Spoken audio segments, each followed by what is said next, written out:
అందరికీ నమస్కారం అండి. నేను కృష్ణదీప్తి. ఈరోజు వరించిన పెన్నిది గాయత్రీదేవి గారు రచించిన నవల 2వ భాగాన్ని చదువుతున్నాను. చెన్నికి దెబ్బ తగిలింది. అప్పటికప్పుడు డ్రైవర్ని పిలిచి కారులో ఎక్కించి ఇంటికి పంపించేశారు విశ్వపాణి చండికను.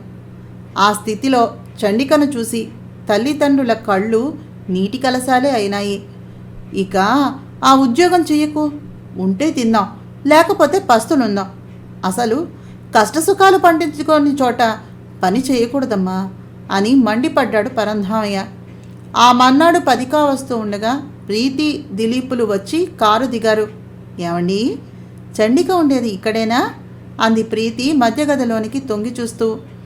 చండిక ఇల్లు 3 గదులు, ఒకదాని ఆనుకొని మరొకటి వరుసగా ఉంటాయి. వాటికి ముందు వెనుక కూడా వరండా మెట్లు ఉంటాయి. వెనక వైపున వరండాలో కుడి ఎడమల 2 దడులు కట్టి ఈశాన్యంగా దేవుడిని, ఆగ్నేయంలో వంట పెట్టుకున్నారు. వెనకవైపు వరండాలో ఒక గదిని 200కు అద్దెకిచ్చారు, కొబ్బరికాయ వేసుకోవటానికని. మిగిలిన 2 గదుల్లోనూ మధ్య గదిలో పరంధామయ్య గారు, ఇంకో గదిలో చండిక పడుక్కుని ఉన్నారు. ఎవరు అంటూ బయటకు వెళ్ళింది పార్వతమ్మ గారు. నేనండి, జడ్జి గారి అమ్మాయిని. డాక్టర్ని తీసుకుని వచ్చాను. చండిక ఉందా అంది ప్రీతి పక్కనున్న దిలీప్ని చూపిస్తూ. మీరా అమ్మా, రండి. లోపల పడుకుంది. దానికి ఒళ్ళు తెలియదు. రాత్రంతా జ్వరం పేల్చేసింది. ఏవేవో పలవరింతలు.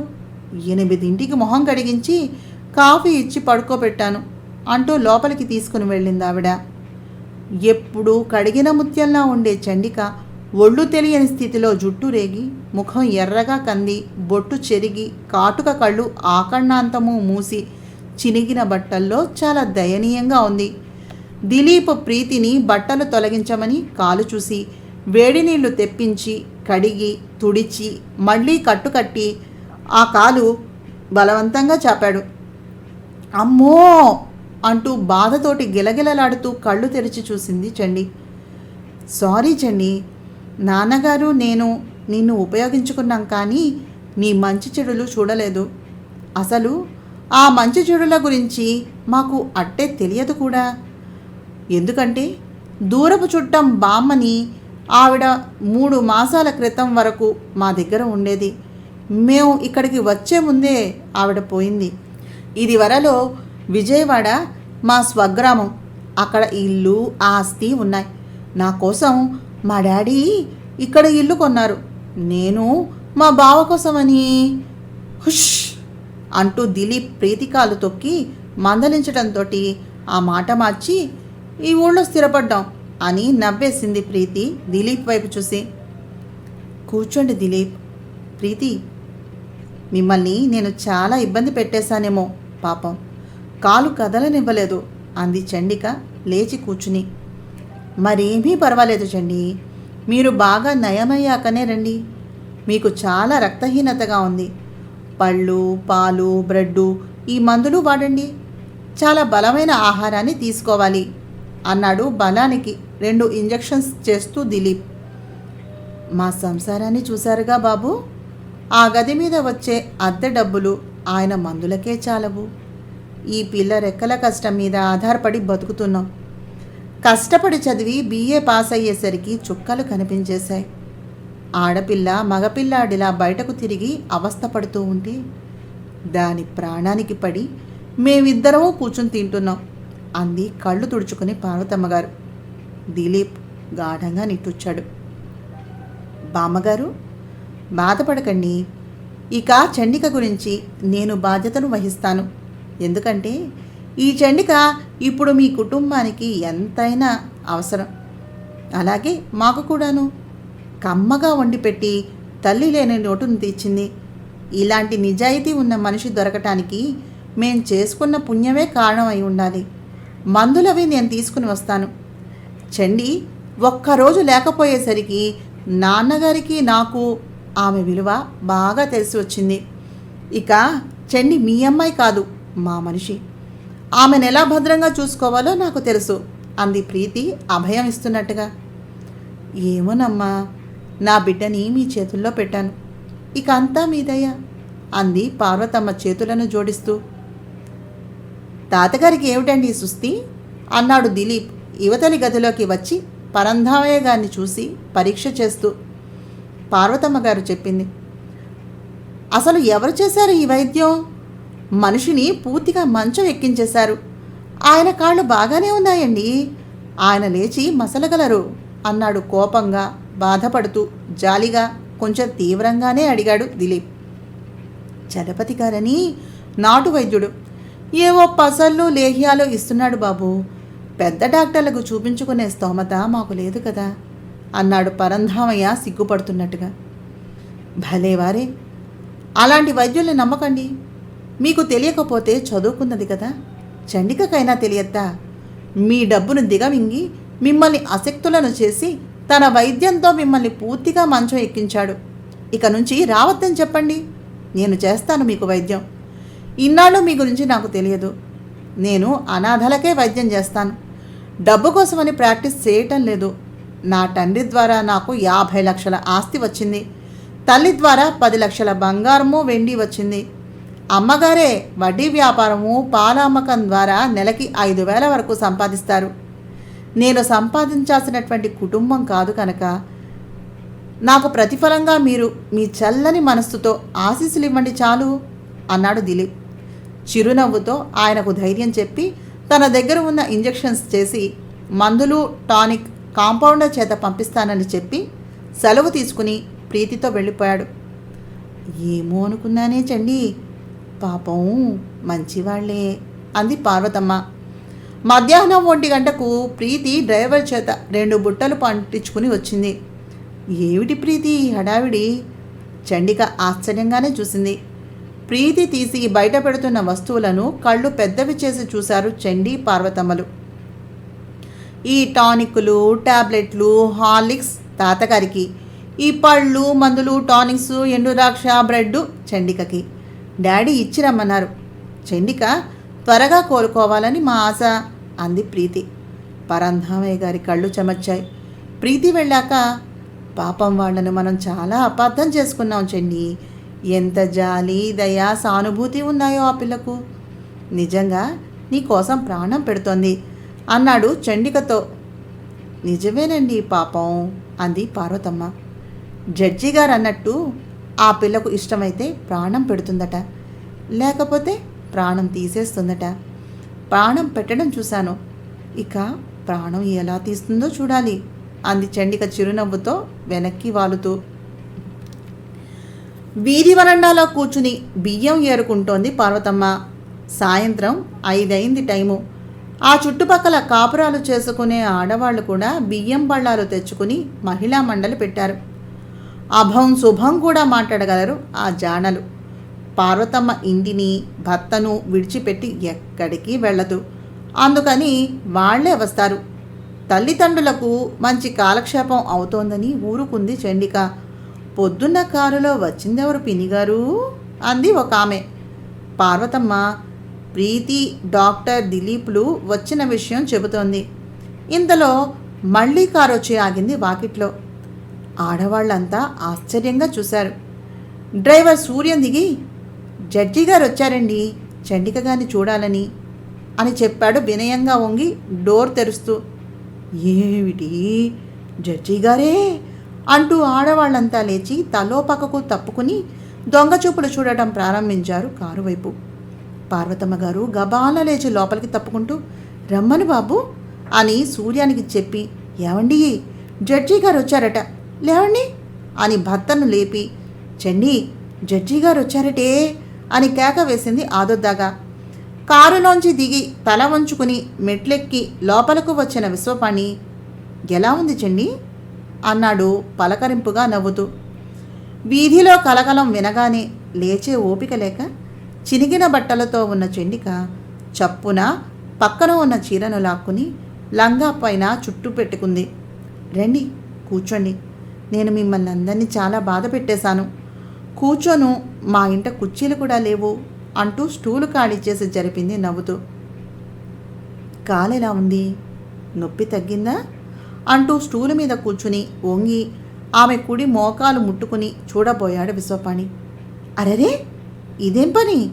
నా కాలు మీరు ముట్టుకోకూడదు, మీరు పెద్దలు అంది చండిక వారింపుగా ఆయన చెయ్యి పట్టుకుని ఆపుతూ. భలేదానివే, ఎక్కడుంది పెద్దరికం? చేసే ఉద్యోగంలోనా, బ్రతికే విధానాల్లోనా? నువ్వు చిన్న ఉద్యోగం, నేను కాస్త పెద్ద ఉద్యోగం, తేడా అంతే. ఇద్దరం పొట్ట కోసమేగా చేసేది అన్నాడు చిరునవ్వుతో. చండిక ఆయన చేతిని వదిలి, కొంచెం పర్వాలేదు, కానీ ఇంకా లేవలేకపోతున్నాను. పాపం నాన్నగారితో పాటు నా చాకిరీ కూడా అమ్మకి అదనపు బరువుగా మారిపోయింది అంది బిడియంగా. మీ స్థితిగతుల గురించి ప్రీతి చెప్పింది.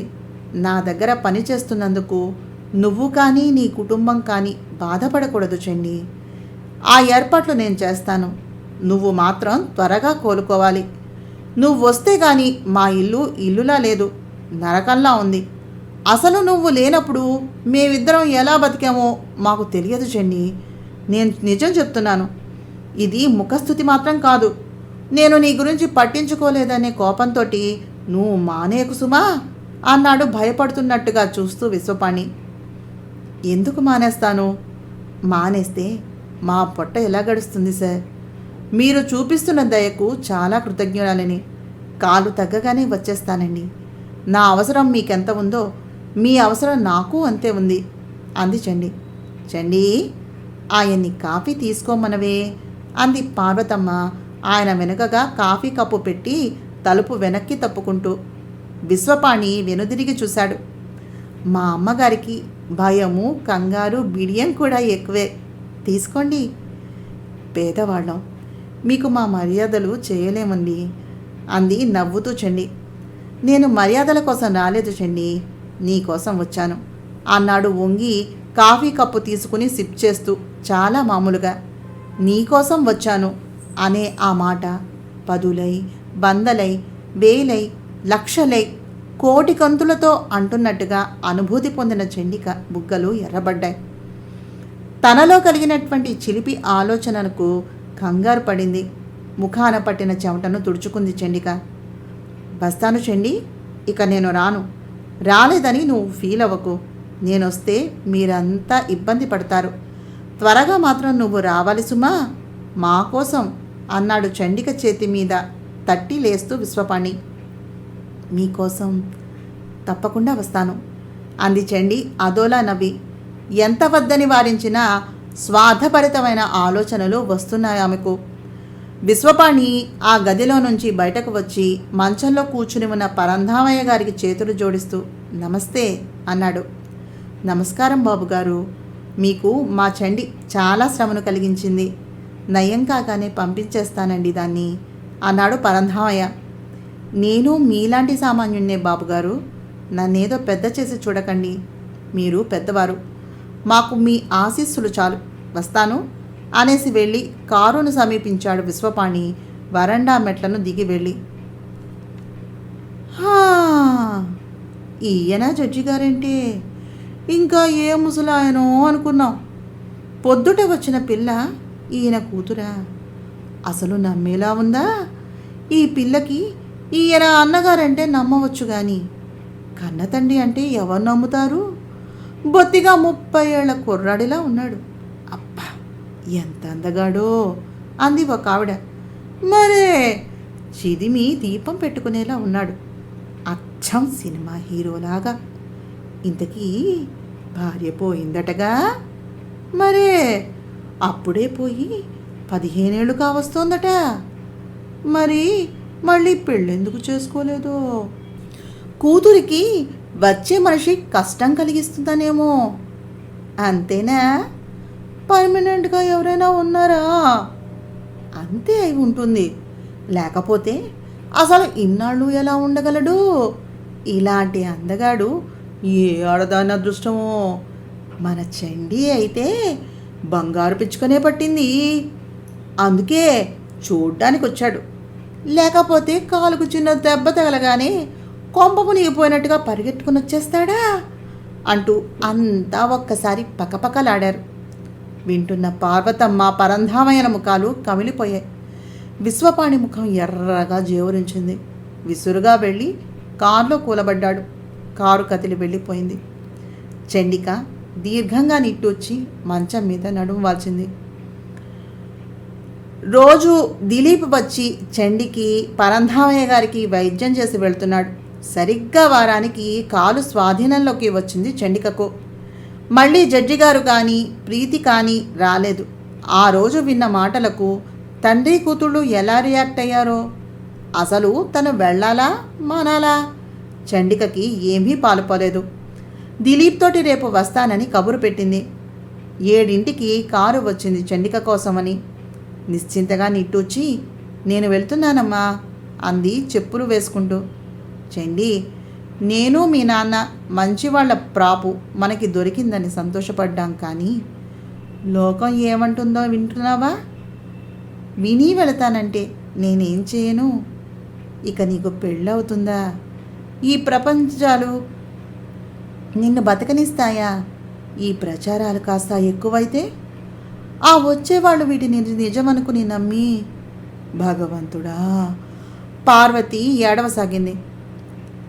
అమ్మా, వీధిలో అర్ధరాత్రి వరకు తిరిగి వచ్చే ఆడపిల్లని నేను. స్వశక్తిని నమ్ముకుని కష్టపడుతున్నాను.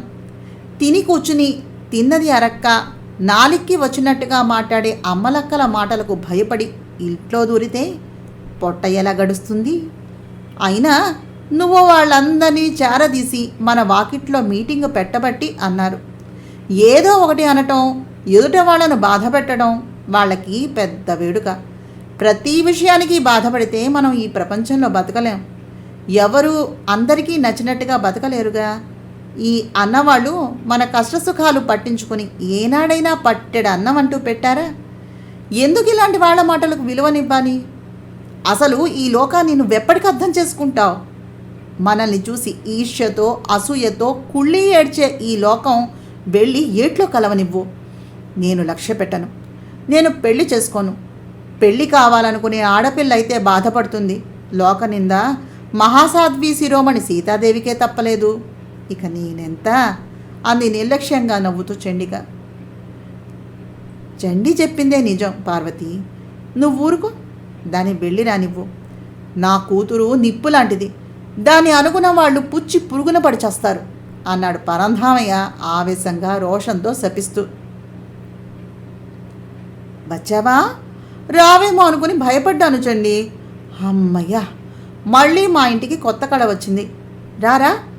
అపూర్వ కాంతిని విరజిమ్ముతూ ఉండే ముఖంతో సంతోషంగా ఆహ్వానించాడు విశ్వపాణి. కారు శబ్దం విని కిందకు వచ్చి చండికను చూస్తూనే, ఎందుకు రాననుకున్నారు? డాక్టర్ గారితో కబురు పెట్టానుగా అంది కిచెన్లోనికి వెళుతూ.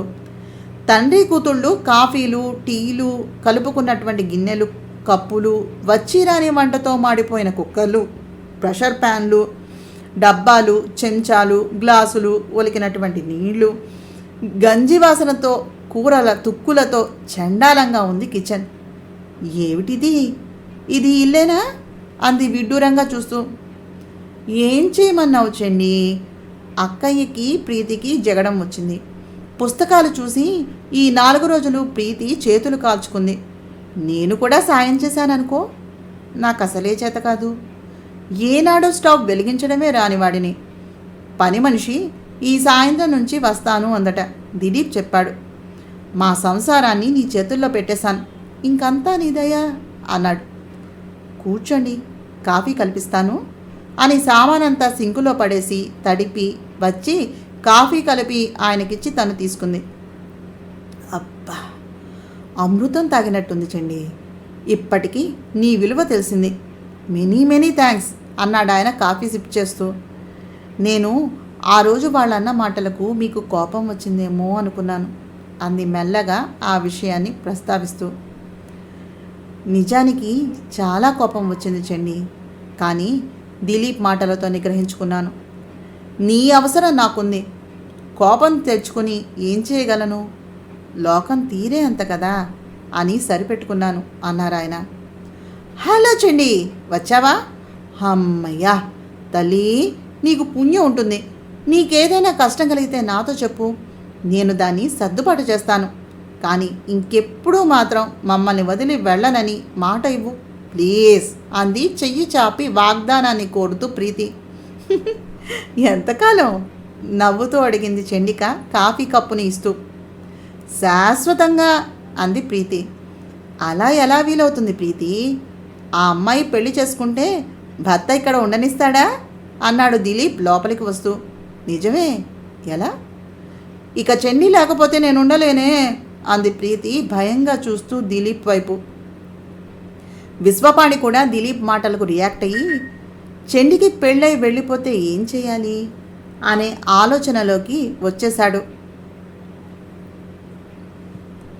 పోనీ ఓ పని చెయ్యి, అప్పుడు శాశ్వతంగా చెండి ఇక్కడే ఉండిపోతుంది.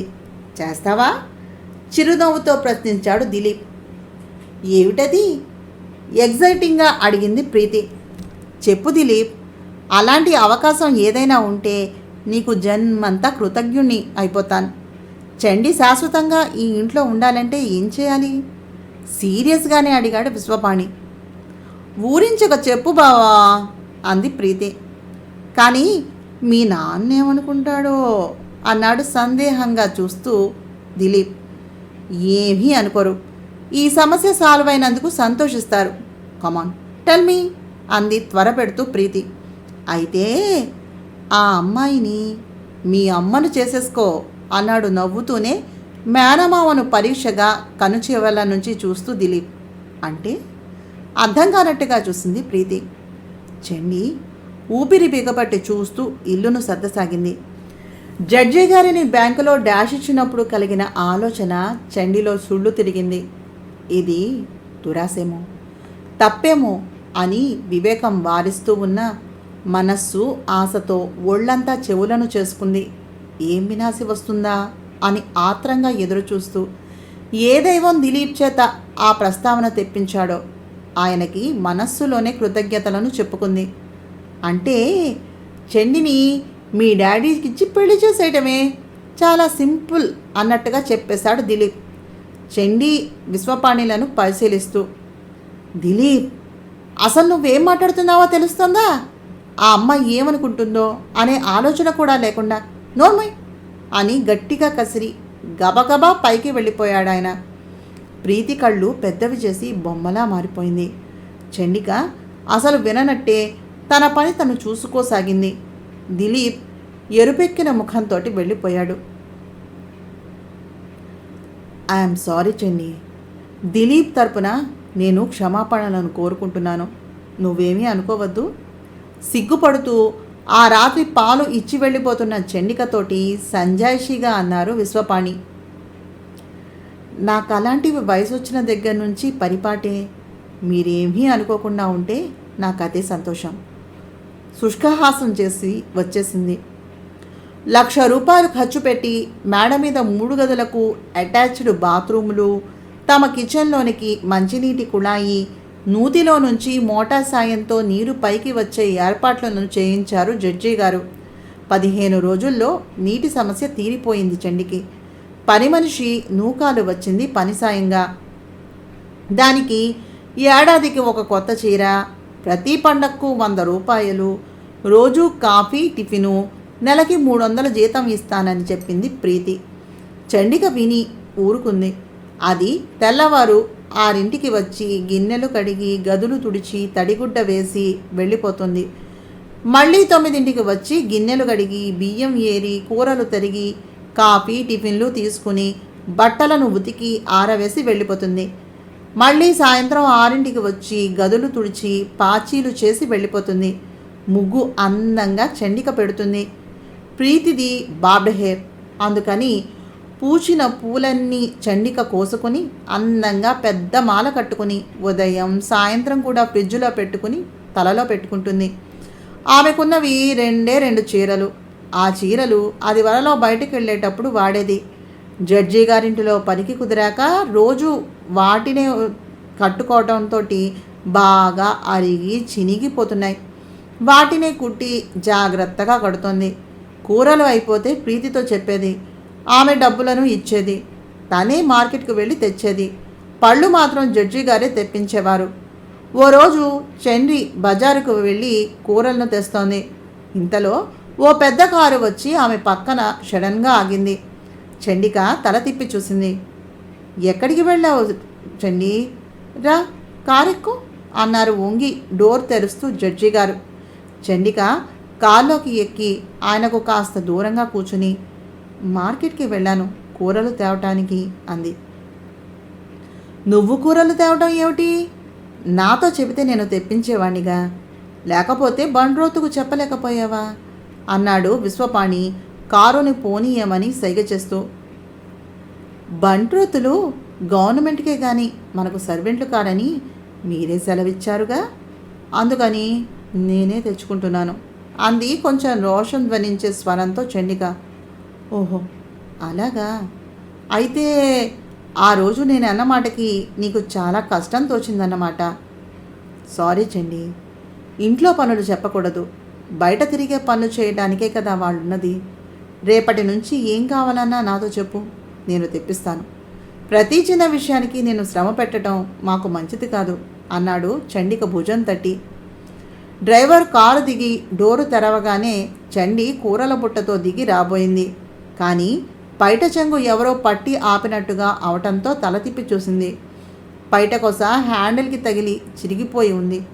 ఆమె వెనక్కి వచ్చేలోగా, అరే చిరిగిపోయింది చండి అంటూ విశ్వపాణి పైట తీసి ఇచ్చాడు కారు దిగుతూ. తమ వైపు మేడ మీద నుంచుని ఉంది దిలీప్ పక్కన ప్రీతి. ఆ ఇద్దరూ పోటుకోలో దృశ్యాన్ని యథాలాపంగా చూస్తున్నారు. అయితే జడ్జి గారిని ఆ పిల్ల బాగానే వల్లో వేసుకుంది అంది పంకజాక్షి అప్పుడే అటువైపుకు వచ్చి చూస్తూ. దిలీప్ ప్రీతి వైపు కళ్ళు తిప్పి చూశాడు. ఆ మాట విన్న వెంటనే ప్రీతి ముఖం ఎరుపెక్కింది. మేనత్తను కోపంగా చూసింది. చండీ, నీ జీతం ఇదిగో అంటూ ఆ రాత్రి ఆమెకు ఒక కవర్ ఇచ్చాడు విశ్వపాణి. థ్యాంక్ యూ సార్ అంటూ తీసుకుని ఇంటికి వచ్చేసింది. చండిక ఎంత అని అడగటం మర్యాద కాదని ఇంటికి వచ్చి చూసింది. 1000 రూపాయలు ఉంది అందులో. చండీ, జడ్జి గారు పంపారని డ్రైవర్ ఇవి తెచ్చి ఇచ్చి వెళ్ళాడే, చూడు ఇలా వచ్చి అని పిలిచింది పార్వతమ్మ. బియ్యం, పప్పులు, పళ్ళు, నూనె 6 నెలలు కూర్చుని తినే రసవర్గాలన్నీ ఉన్నాయి. చండికను ఆశ్చర్యంలో ఉంచేస్తూ చిన్న చిన్న అప్పులన్నీ తీర్చి తండ్రికి తల్లికి చెరో 2 జతల బట్టలు తీసి పాల బాకీలను తీర్చి 100 మాత్రం తల్లికి ఇచ్చింది చండిక. ఆ తల్లిదండ్రుల ముఖాలు కాంతివంతాలయ్యాయి. అప్పటితోటి ఆమె జీతం అయిపోయింది. తన బట్టల సంగతి పై నెలకు వాయిదా వేసింది. మన్నాడు సాయంత్రం కోర్టు నుంచి ఇంటికి వచ్చిన జడ్జి గారికి డైనింగ్ రూమ్లోకి పిలిచి వేడివేడిగా పకోడీ, టీ ఇచ్చింది. బట్టలు కూడా మార్చుకోకుండా ఆవురావురం అంటూ వాటి మీద దండయాత్ర చేస్తూ, థ్యాంక్స్ చండి, రోజు ఓపిక ఉంటే వేడివేడిగా ఏదైనా చేసి పెడదు. ఏమిటో ఈ మధ్యన అన్నిటికీ ముఖం వాచిపోయినట్టుగా ఉంటుంది. సరిగ్గా చేసి పెట్టేవాళ్ళు లేక చూస్తూ ఉన్నా. అక్కయ్య విసుక్కుంటోందని అడగటం మానేశాను అన్నాడు ఆయన. ఉదయం 7ంటికి టిఫిన్ తిని 10:30కు భోజనం చేసి కోర్టుకు వెళ్ళిపోతాడాయన. మళ్ళీ సాయంత్రం 5ంటికి ఇంటికి రావటం ఆయన డైలీ రొటీన్. గాఢంగా నిట్టొచ్చిన చండిక, బంట్రోత్తును పంపించండి, లంచ్ టైంకి ఏదైనా పంపిస్తాను, మీరేమంటారోనని భయపడ్డాను. మీ సొమ్ము మీకు చేసి పెట్టడానికి నాకు బాధ ఏమిటి? నేను వచ్చిందే అందుకు. ఈవేళ అమ్మాయి గారు చేయమన్నారని చేశాను అంది చండిక. అమ్మాయి గారా? అదేమిటి చండి, ప్రీతి నీకంటే చిన్నది కదా, దానికి 20 వచ్చింది మొన్ననే, నీ వయస్సు ఎంత అన్నారు. 28 వచ్చింది మొన్న భోగికి అంది చండిక. ప్రీతికి ఆంధ్ర రాష్ట్ర అవతరణ రోజున 19 నిండింది. అయితే నేను ప్రీతి కన్నా 8 ఏళ్ళు పెద్దదాన్నన్నమాట అంది. నీకంటే ప్రీతి చిన్నది, దాన్ని మన్నించకు, ప్రీతి అని పిలు. మీరిద్దరూ స్నేహంగా ఉండాలని నేను కోరుకునేది. దానికి తల్లి లేదు. నువ్వు వచ్చాక చండి నన్ను అమ్మలా ఆదరిస్తోందని చాలా సంబరపడుతోంది. ప్రీతి మాట ఎలా ఉన్నా నాకు కూడా నువ్వు కన్నతల్లిలాగే కనిపిస్తున్నావు. అందుకేనేమో ఆడదాన్ని భోజ్యుషు మాత అన్నాడు ఆయన. అలా అన్నది భార్య విషయంలో. మీకు నేను వంట మనిషిని మాత్రమే అంది తలదించుకుని గట్టిగా నొక్కి చెబుతూ. నేను నిన్ను వంట మనిషిగా చూడటం లేదు చండి. అలా మాట్లాడి నా మనసును గాయపరచకు ప్లీజ్ అన్నారాయన వేడుకోలుగా. వరించిన పెన్నిది గాయత్రీదేవి గారు రచించిన నవల 2వ భాగాన్ని చదివాను. నా ప్రయత్నం మీకు నచ్చినట్లయితే తప్పకుండా మా ఛానల్ సబ్స్క్రైబ్ చేసి షేర్ చేసి లైక్ చేసి కామెంట్ చేయండి. నమస్తే.